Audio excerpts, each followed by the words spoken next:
I think this was a blessing from God that I caught it. This was a blessing in disguise. I caught it. I heard about this drug. I said, let me take it. It was my suggestion. I said, let me take it. And it was incredible the way it worked. Incredible.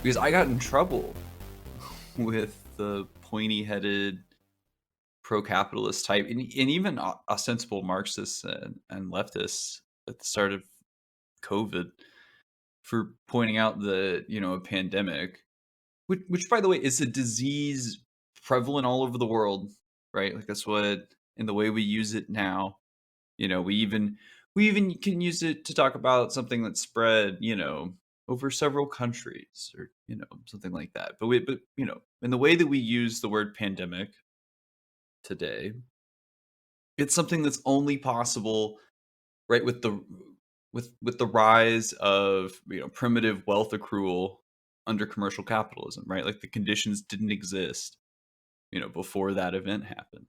Mm-hmm. And that the development of capitalism ever since has actually been conspicuously fraught, right, with the development of disease and contagion. And most people don't fully understand the when and the how of such capitalist development. And for a lot of people, the Black Death and capitalism are anachronistic. Yeah. Right. And I wouldn't dispute the fact that capitalism wasn't the dominant mode of production during the 14th century, right? However, after the Mongol invasions stabilized trade between like Europe and the Far East, like ultimately, I mean that obviously wasn't their like intended effect, but it, you know, the stabilized trade with the East, right, which comes as a product of one of the many things that happened in the 13th century, right, made it possible for wealth to start accruing, right, and for the conditions of commercial capitalism to take hold. Mm-hmm. And it was also how those darn plague rats made it to Venice. Right, precisely. Local elites wanted luxury goods and wealth from trade. It wasn't like they were like getting things that people wanted, right, from China, right? It was luxury stuff, and in doing so, they exposed the population of Europe, to the vectors of contagion. So the rest of the narrative is pretty straightforward, even familiar to those of us living today. While peasants extracted higher standards of living from the depleted populations of Europe, the elite thirst for luxury goods combined with the inability of Europeans to keep trade routes open to the east. The reconquest of Spain against the Islamic Empire of Iberia bled over into the conquest of New Spain and the founding of the Spanish Empire in the Americas. Of course, though, the next piece of the argument is much more well understood. The contagion unleashed on the indigenous people of the Caribbean and the Americas was responsible for the decimation of native populations. Indeed, it was disease and its effect on the extant labor force that led Europeans to seek enslaved African labor in their colonies. So, Mongol invasions stabilized trade, and that helps to sort of create the basis for commercial capitalism, and that leads to the plague getting back to Europe from the Far East. And after the plague, European elites get cut off from luxury goods by the Ottomans, and in their pursuit of the trade, sort of ends up becoming, or they end up committing genocide in the New World via disease and the pandemic. And this is the pandemic that provided a significant piece of the impetus that enslaved Africans in the Americas. And these are the roots of the modern world, right? These aren't cherry picked, instances. You can't separate capitalism, commercial or industrial, from, these roots of indeed the trade and social connections that form the very basis for these economic systems require and benefit from the long run effects of widespread disease. So, like, this kind of begs the question, though. I mean, socialism will still have pandemic as a feature, though, right? Like, we're not just going to uninvent trains, planes, and international trade. Any post-capitalist system will have pandemic as a feature, but this isn't a discrete comparison between one system or another. The order of historical events matters, which is to say that it matters that socialism comes after capitalism. And in order to compare them honestly, you can't collapse the causal relationship between the two. The extermination of indigenous populations, urbanization, deforestation, and the exploitation of resource frontiers are the very substance of commercial and later industrial capitalism. So, how can we expect, an international capitalist class to prevent the next pandemic when the very practices that they use to enrich themselves are the ones that are to blame?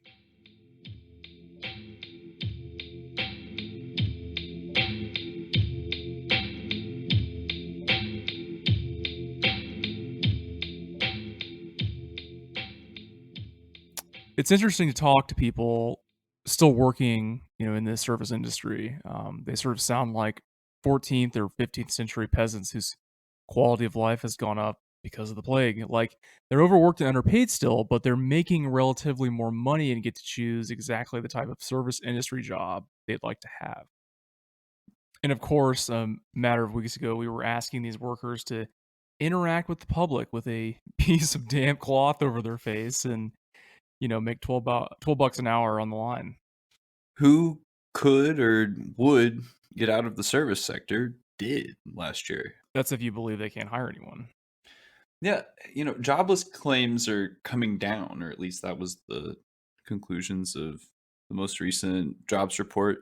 Yet, if you ask the petty bourgeois swine running your local eatery, they'll tell you how the government is paying everyone to stay home. And I think those stats are difficult to reconcile for sure. So, how are jobless claims falling if everyone is sitting at home drawing unemployment and not going back to work? And you can't even say that people are dropping out of the job search because those individuals wouldn't be able to take unemployment benefits anymore. This is what I've been saying to friends of mine still in the service sector. Profits have been like razor thin in restaurants, even for like the really big ones. The restaurant is going to use the excuse of lost profit last year to increase the squeeze on its workers, right? They're not going to lower rate, they're not going to lower wages, but they will run with less staff and higher prices, right? All the while, talking against increased unemployment support and, painting a picture of a lazy workforce that wants to sit at home and collect a check. While redirecting the anguish of their employees toward those shiftless people, drawing that very unemployment. I'm often like fascinated by how little stake people need to hold in a business or the management class to take on this view of politics and labor. Right. Here's a 36K salary. Help us go ahead and do some class war by getting the wait staff to pressure their friends to come back to work. I worked for a company waiting tables before the pandemic, and now this was so like a well-established company in the city of Chicago, locations all over town, decades of history, right? No union. They had this fund though that employees could donate to so that the company could provide emergency assistance to employees. And I'll never forget the day my manager like literally told me that this was an anti-union tactic. What? He just told you that. I mean, it was like couched in, you don't want a union. Here's how bad it is in Vegas, where they have a union. Anyway, we have the Let Us Help You fund, right? That was what they called the emergency fund. That's right. And I knew it was a weird conversation at the time, but it took me a while to realize like how like kind of targeted it was. How so? So like someone from corporate had come to one of our pre-shift meetings, right? To encourage us to donate to this fund, right? Oh my god. And for employees that wanted to contribute, a part of their paycheck was like, garnished and put back into the fund, right?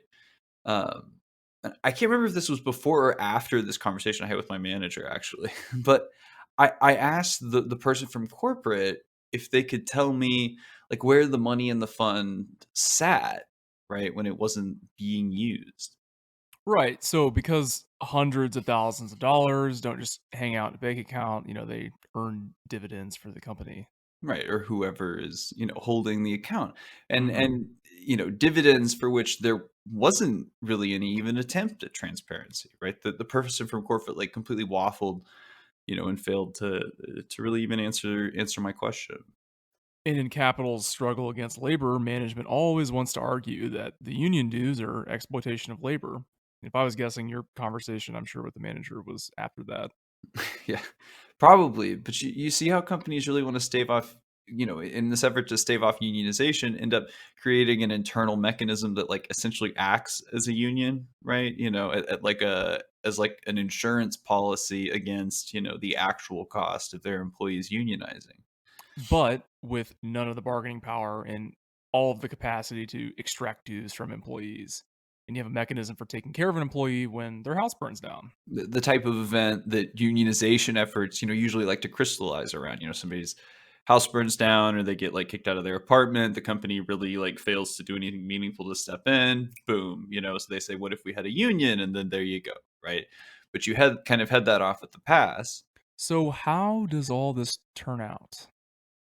According to the ghouls at McKinsey, for instance, right? The Pete Buttigieg's, some of the lowest paying jobs will be most affected, of course.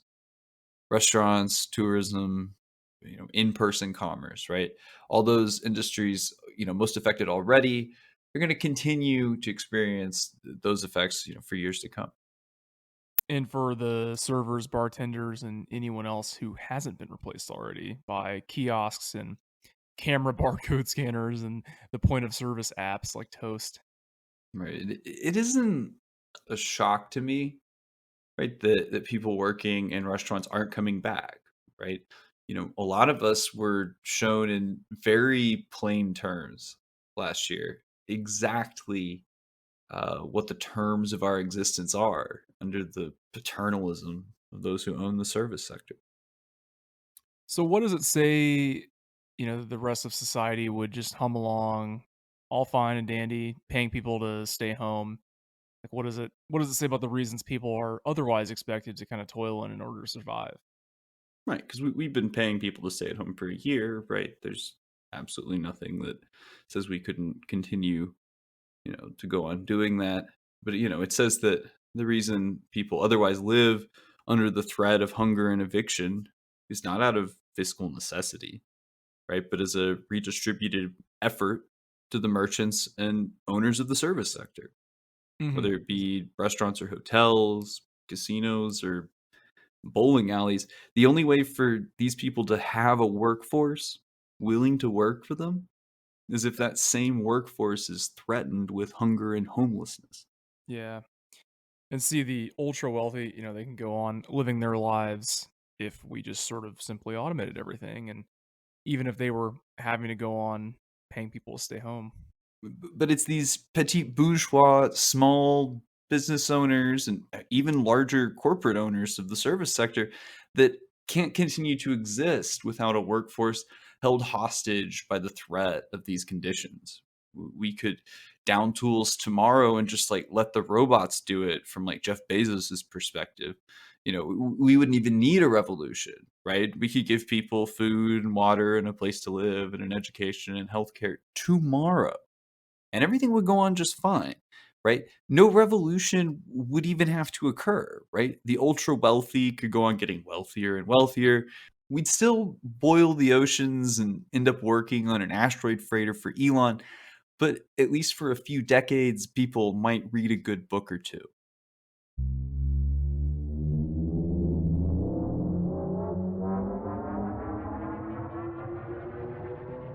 So let's talk about the literal long COVID haul of the global south. So as of June 9th, the Associated Press said less than 1% of the population of South Africa had been vaccinated.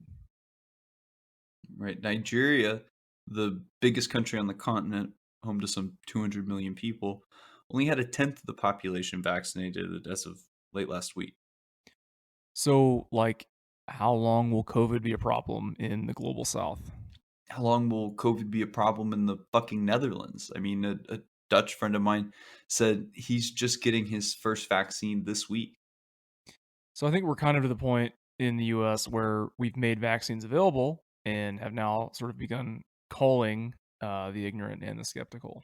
Right. In the US, I think that is the case. And that's a conspicuously poor, marginal group of people as it is. I think COVID is just getting started in places like Nigeria, Uganda, and I mean, even India for that matter. As it is in Alabama, Mississippi, and Georgia. We'll read in the paper 10 years from now about a COVID outbreak in some daycare in the deep south, the same way we'll read about it in the places more traditionally considered a part of the periphery. And this will probably be the last time that the US gets to be the first in line for this sort of thing, right? You mean you think that this is the last time we'll be first in line for something like the answer to the next pandemic? I mean, look at Great Britain and the European Union. That's what it looks like after the empire falls, and you need to distribute a vaccine afterwards.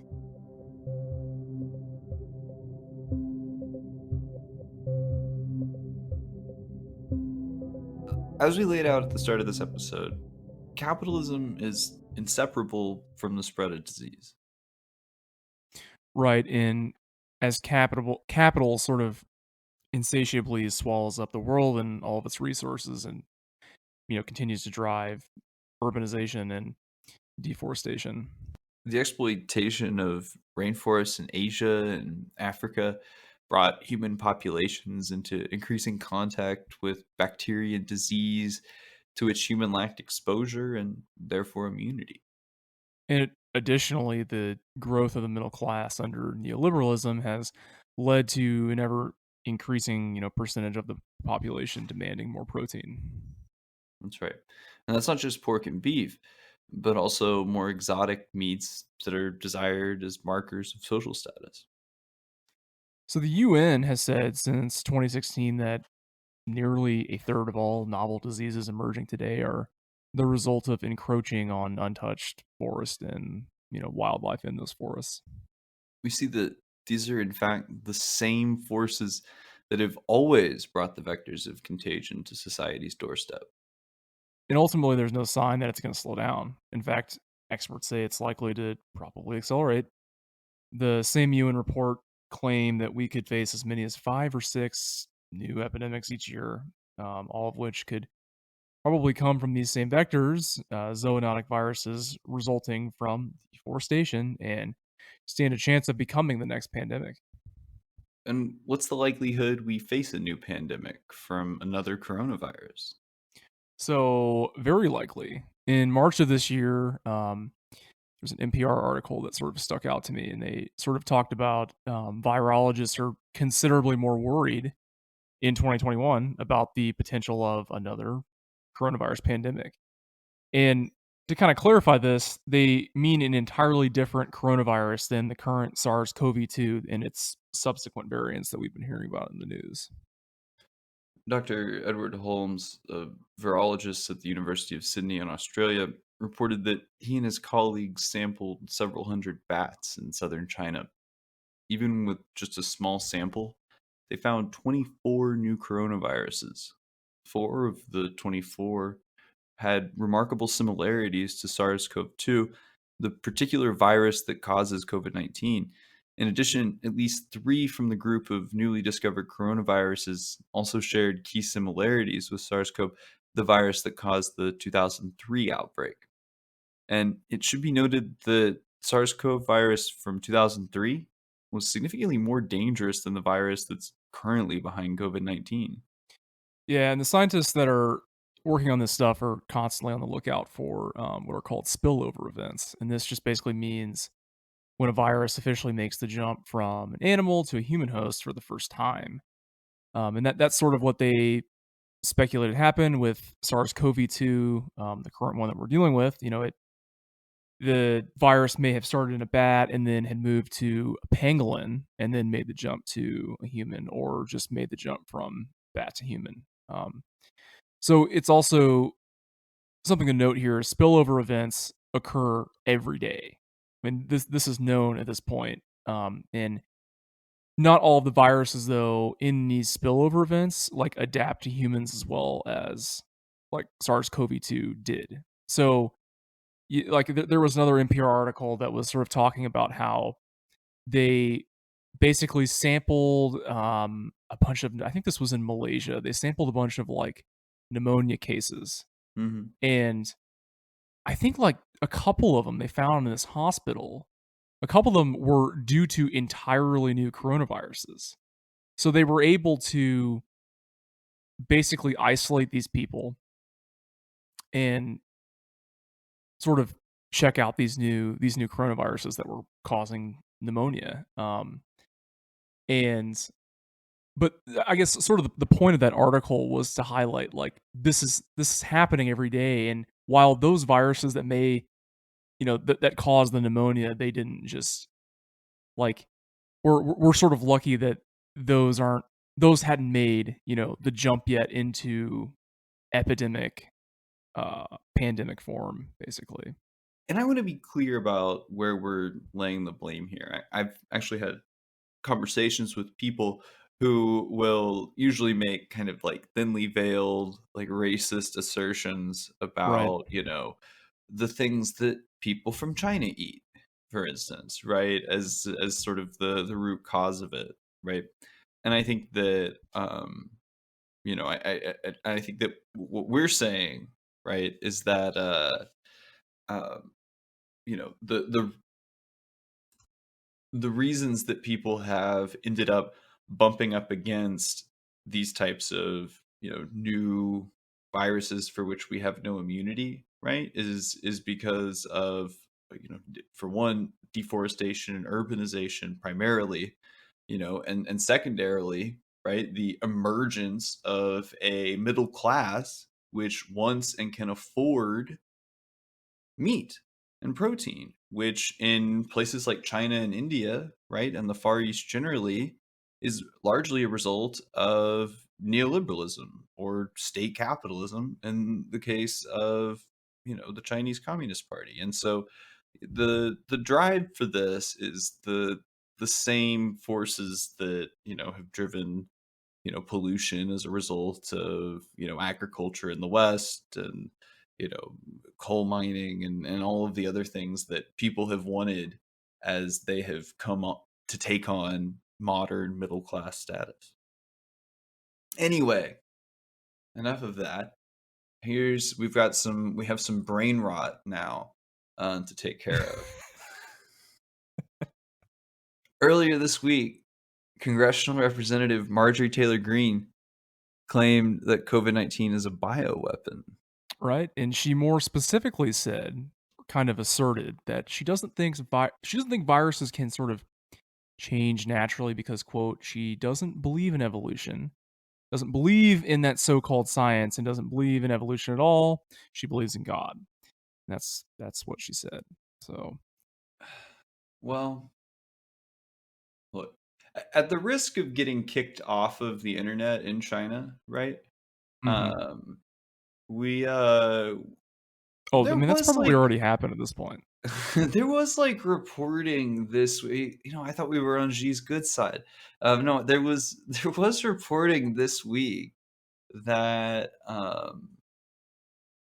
they think it may have jumped out of a lab, right? Like, I didn't imagine that, did I? No, that's been talked about. I mean, Biden Right. ordered the intelligence community to get a report to him within 90 days because there's enough anecdotal evidence out there to suggest that like, oh, this is like a remote possibility. But there is like this like the scientific community, specifically in the United States, has not seen any sort of concrete evidence to indicate that it did. Right. So in But there's it's been almost besides the reporting. point. Yeah, it's almost besides the point if it came from a lab, because the virus, I mean, there have been countless studies now done on the virus and its similarities to like like sources in nature. I mean, the virus 100% is like almost like a 99% match to like what they have found with other similar coronaviruses in bats. If it came out of a lab, most likely it was a form of the virus that was isolated from an animal vector like a bat or a pangolin, and then poor, protocol was followed or whatever, and it leaked out on accident or whatever. So it's the conspiracy that the virus was designed as a bioweapon, like that particular part, there's no evidence for. So none. There's none.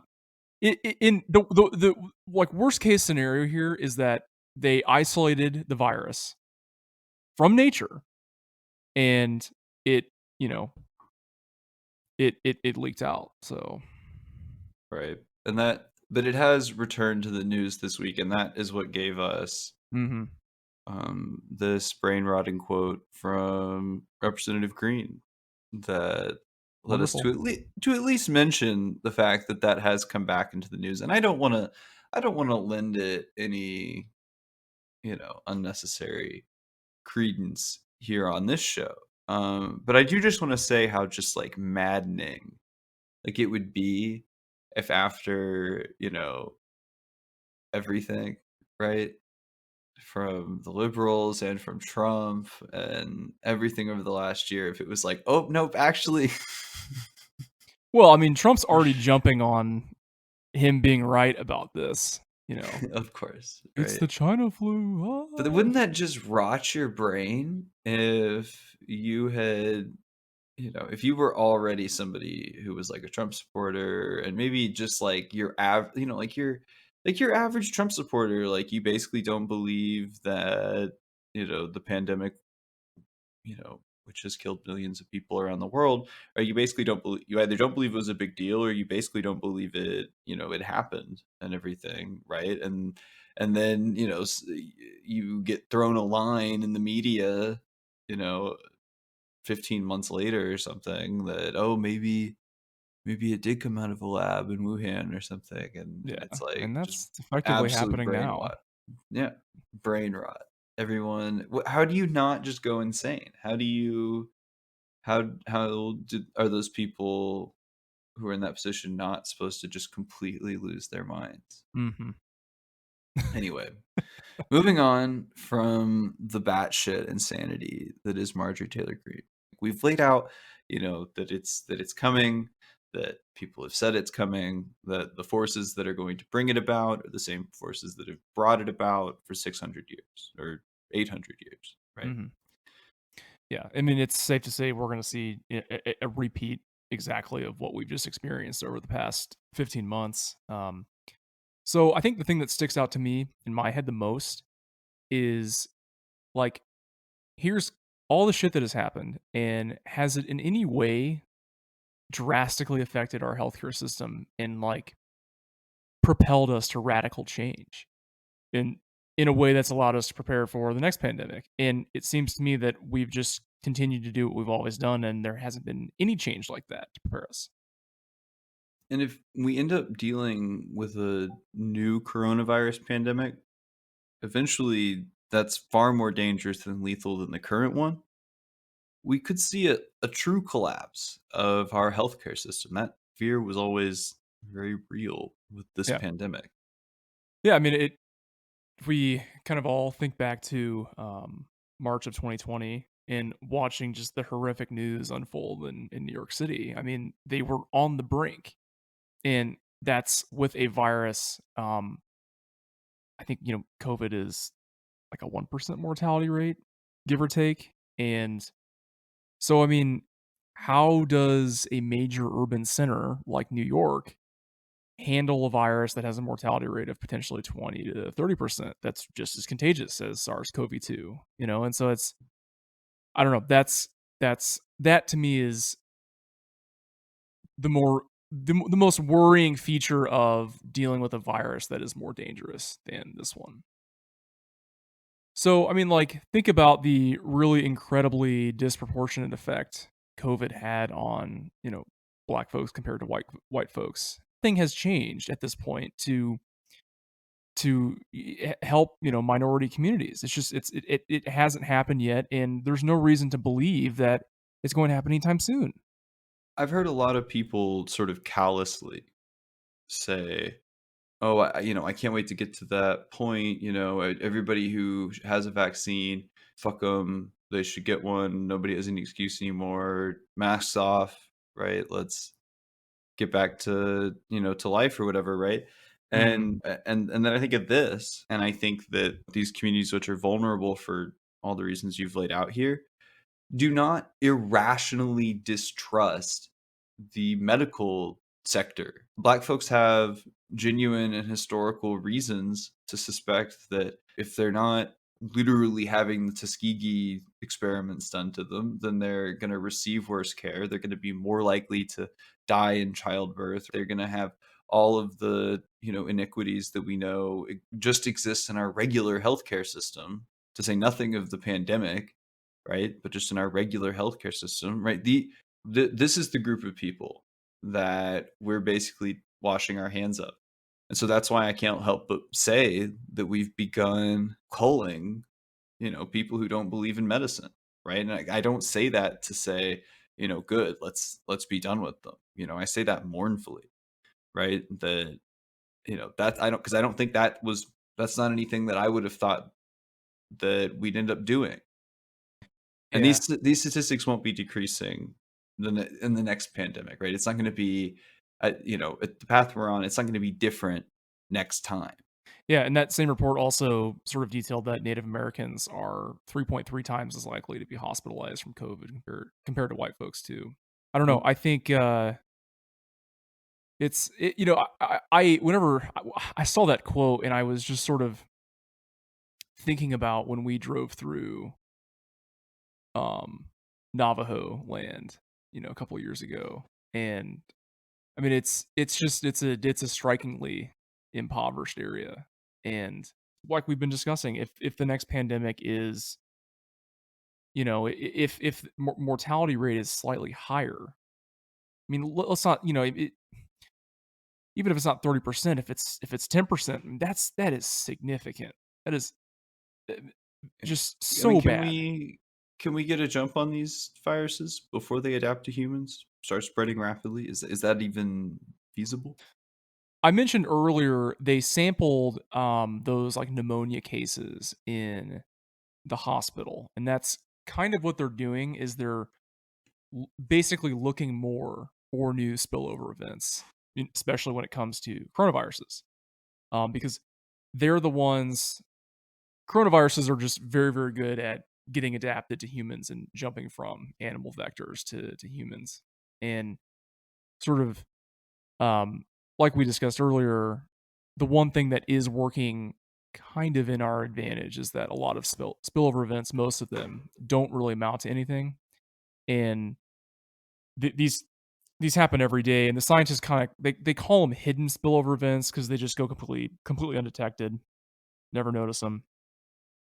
So that happens, but that still doesn't mean that a spillover event, isn't going to yield a virus that is highly transmissible, because that's what happened in, late 2019 and why we're in the place we're in now.